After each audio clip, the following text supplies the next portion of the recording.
Hello everyone, this is Mandeep Singhwa and now you are connected with I think class. जी हाँ, हम आपके साथ एक बार फिर हैं एक नई वीडियो के साथ में ज्योमेट्री की सीरीज में। जो हमने पिछली बार जो टॉपिक किया था उसी से अगले टॉपिक के आपके साथ हैं।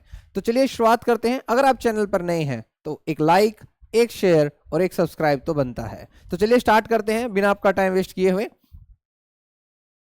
पिछली बार जो हमारा जो टॉपिक था पॉलीगन्स का, जो टॉपिक हमारा कंटिन्यूटी में था, हम उसको कर रहे थे और ये बेसिक पार्ट्स का जो है सारी की सारी इंफॉर्मेशन हमारी बेसिक पार्ट की चल रही है। आज हम उसी के अंदर जो पार्ट करने वाले हैं उसका नाम है रेगुलर पॉलीगन्स। क्या करने वाले हैं? Regular polygons. ये जो बेसिक टॉपिक्स हैं ये आपको जब आप हायर लेवल के लिए जाना चाहेंगे या फिर कुछ और तैयारी करना चाहेंगे तो उसके लिए सबसे जो इंपॉर्टेंट है वो ये बेसिक पार्ट्स है, polygons, algebra, data handling and the others topics. तो हम उसी सीरीज में आपको हर एक टॉपिक डिटेल वाइज टिका कर समझाएंगे। ओके, तो चलिए स्टार्ट करते हैं। आज का जो टॉपिक है हमारा, अभी हमारा जो टॉपिक है रेगुलर पॉलीगन्स। सबसे पहले हम यहां पे पढ़ेंगे रेगुलर पॉलीगन्स क्या होता है। मैं आपको थोड़ा सा पिछला रिकॉल करवा देता हूं। रेगुलर पॉलीगन्स की जो हमने पिछली जो वीडियो थी उसके अंदर हमने पढ़ा था, रेगुलर पॉलीगन्स वो होते हैं जिनके सारे एंगल्स बराबर होते हैं, जिनकी सारी साइडें बराबर होती हैं, उन्हें रेगुलर पॉलीगन्स बोला जाता है। तो उसी में सबसे जो पहला रेगुलर पॉलीगन आता है, जो सबसे छोटा रेगुलर पॉलीगन कहलाता है, उसका नाम है इक्विलेटरल ट्रायंगल, जिसकी सभी साइडें क्या होती हैं? Equal, equi, equal, equi, equal. ये दोनों जो है एक ही वर्ड से बने हुए हैं, तो इसका मतलब होता है सारी साइडें बराबर होना। और सबसे छोटा पॉलीगन अगर आपसे पूछा जाए तो वो भी कौन सा होता है? Equilateral triangle. तो इसमें number of side and vertices की अगर हम बातचीत करें तो number of side and vertices, इसमें 3 साइड होती हैं और 3 ही वर्टिसेस होते हैं। वर्टिसेस क्या होता है? कोने होता है। क्या होता है? कोने। जैसे इस बोर्ड के 4 कोने हैं, 1, 2, 3 और 4। तो यहां पे टोटल जो है 4 कोने इसके हैं। उसी के अंदर नंबर ऑफ एंगल्स का अगर हम जिक्र करें तो नंबर ऑफ एंगल्स भी इसमें कितने होते हैं? 3। ए, अगर हम यहां पे देखेंगे तो ये बनेगा एंगल ए, यहां पर जिक्र करेंगे तो एंगल बी, और यहां जिक्र करेंगे तो angle C. Same size of interior angles, size of each interior angle. अंदर 3 एंगल बने हुए हैं, हर एक एंगल 60 डिग्री का होता है। कितने डिग्री का होता है? 60। तो हमारे पास 2 तरीके की सिमिट्री है यहाँ पे, एक लाइन ऑफ सिमिट्री है और एक रोटेशनल सिमिट्री है। तो यहां पर लाइन ऑफ सिमिट्री भी इसकी 3 होती है और रोटेशनल सिमिट्री भी इसकी कितनी होती है? 3। यस और नो? बट इसमें डायगोनल जो होता है वो क्या होता है? 0 डायगोनल्स होते हैं। ये आपके लिए इंपॉर्टेंट बन जाता है। अगर आपके पेपर में क्वेश्चन आ सकता है, ऐसा कौन सा रेगुलर पॉलीगन है जिसका कोई भी डायगोनल नहीं है, तो वो कौन सा होगा? वो देगा आपको ट्रायंगल्स भी देगा, उसमें स्केलन ट्रायंगल भी देगा, उसमें इक्विलेटरल भी देगा, उसमें आइसोसेलेस भी देगा। But the correct answer is only and only equilateral triangles. Okay, तो अब इसी में जो दूसरे नंबर पे आता है उसका नाम है स्क्वायर। उसका नाम क्या है? स्क्वायर। स्क्वायर भी इक्विलेटरल, स्क्वायर भी जो है रेगुलर पॉलीगन में आता है। क्यों? क्योंकि उसकी भी सारी 4 की जो 4 साइडें हैं वो क्या होती हैं? बराबर होती हैं। इसको हम पहले नाम देंगे ए, बी, सी और डी। तो यहाँ पे आप देख सकते हैं 4 साइड एंड 4 वर्टिसेस। ये सबसे बेसिक पार्ट है, ये शेप्स रिकॉग्नाइजेशन के अंदर, जो पीआरटी के अंदर ये क्वेश्चन आता है। And number of angles, 4 side तो 4 एंगल, 3 साइड तो 3 एंगल। उसके बाद ईच इंटीरियर एंगल जो होगा वो आपका 90 डिग्री का होगा। कितने डिग्री का होगा? 90 डिग्री का ईच इंटीरियर एंगल होगा। ओके, लाइन ऑफ सिमिट्री भी 4 और 4, रोटेशनल सिमिट्री भी कितनी होती है? 4। 4 ही लाइन ऑफ सिमिट्री एंड 4 ही रोटेशनल क्या होती है? Symmetry. But the diagonals are 2। यहां पर जो डायगोनल्स होते हैं वो कितने होते हैं? आपके 2 डायगोनल्स होते हैं इसके अंदर। उसी की उसमें हम आगे बढ़ते हैं। हमारे पास जो नया नाम आता है उसका नाम है पेंटागन। क्या नाम है? पेंटागन। ए, बी, सी, डी और ई। तो आपके पास में जो 5 क्या बचती हैं? यहाँ पे 5 साइड्स बचती हैं और प्लस 5 ही आपके पास में क्या बचते हैं? वर्टिसेस बचते हैं। 5 साइड, 5 वर्टिसेस, 5 एंगल, और वो सारे के सारे आपस में क्या होंगे? इक्वल होंगे। क्या होंगे? इक्वल होंगे। तो यहां पर जो है ये आ गया आपका 5 आ चुका है।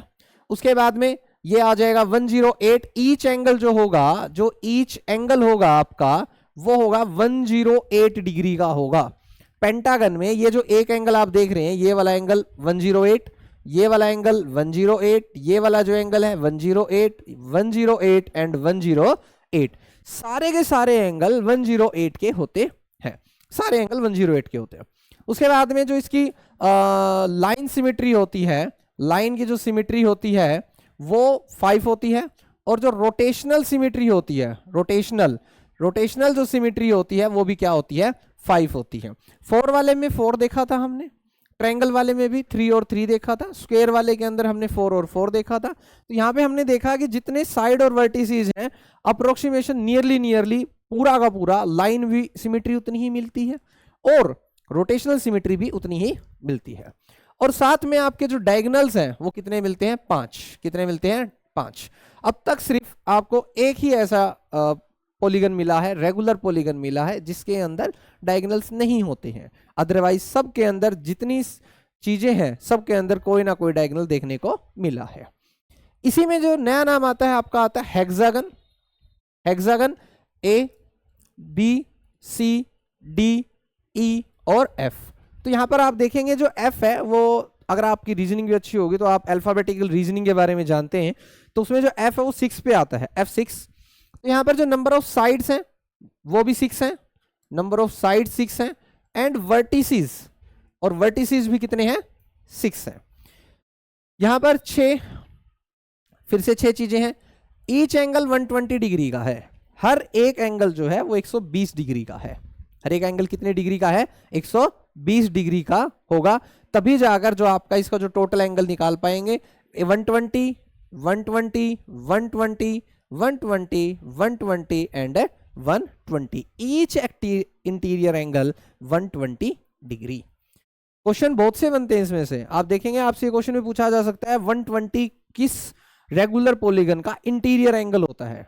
तो आप अगर इस टेबल को, इस वीडियो को आप अच्छे से पढ़ेंगे, देखेंगे, सोचेंगे, समझेंगे, तो आप अपना पेपर अच्छे से निकाल सकते हैं।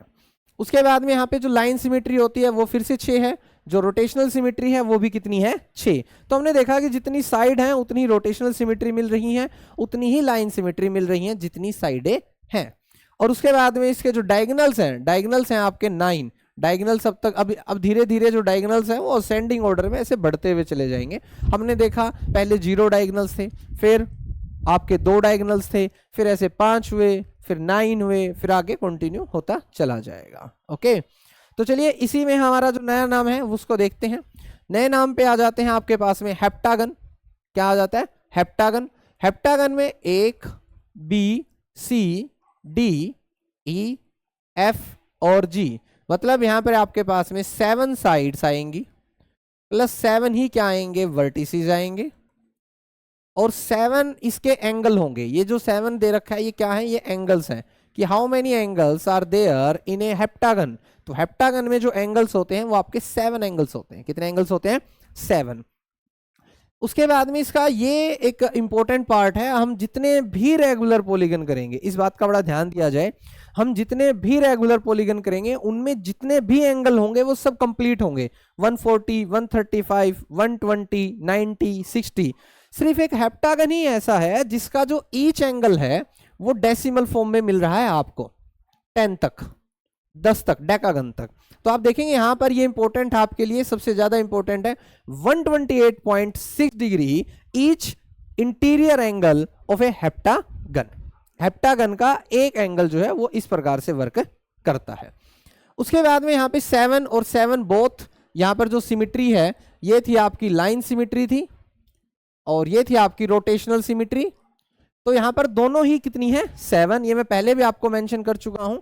अगर किसी रेगुलर पॉलीगन में जितनी साइड्स होंगी उतनी ही रोटेशनल सिमिट्री है। आप अभी देख सकते हैं रेगुलर पॉलीगन की बातचीत की जा रही है।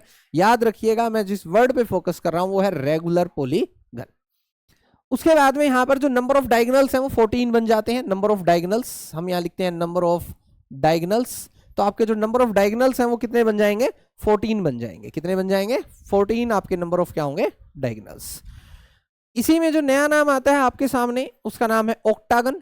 Octagon A B C D E F G और H। ये क्या है, H।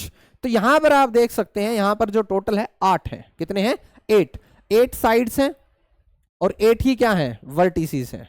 8 ही क्या है, वर्टिसेस हैं। और एंगल भी टोटल कितने बने हुए हैं, 8 बने हुए हैं। और इसका जो ईच इंटीरियर एंगल बनेगा वो बनेगा 135 डिग्री का। एक एंगल 135 डिग्री का। ये सारे 1 2 3 4 5 6 7 और 8, ये 8 के 8 एंगल, हर एक एंगल 125 डिग्री का होगा, ये गिवन है।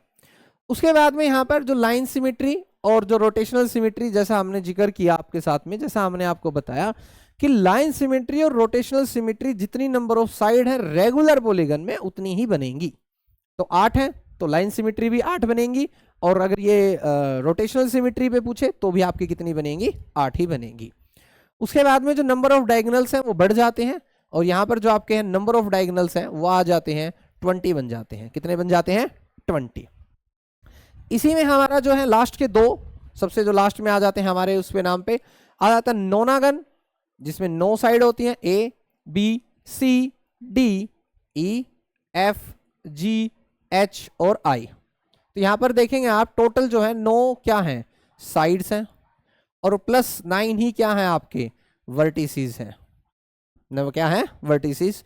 टोटल एंगल कितने बनेंगे आपके, वो भी 9 ही बनेंगे। Total angles are also there, total angle जो है, टोटल एंगल आपके 9 ही बनेंगे, और ईच एंगल 140 डिग्री का होगा, 140 डिग्री ईच एंगल।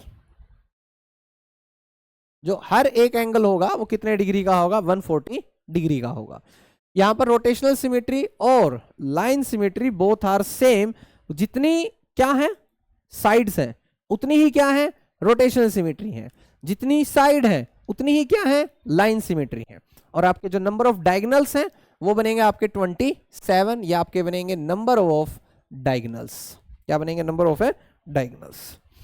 उसके बाद में यहां पे बातचीत करते हैं डेकागन की। किसकी बातचीत करते हैं, decagon A B C D E F G H I और J। तो यहां पर जो डेकागन है उसमें जो टोटल चीजें हैं वो आपकी 10 है। डेका माने होता है 10। कितना होता है, 10।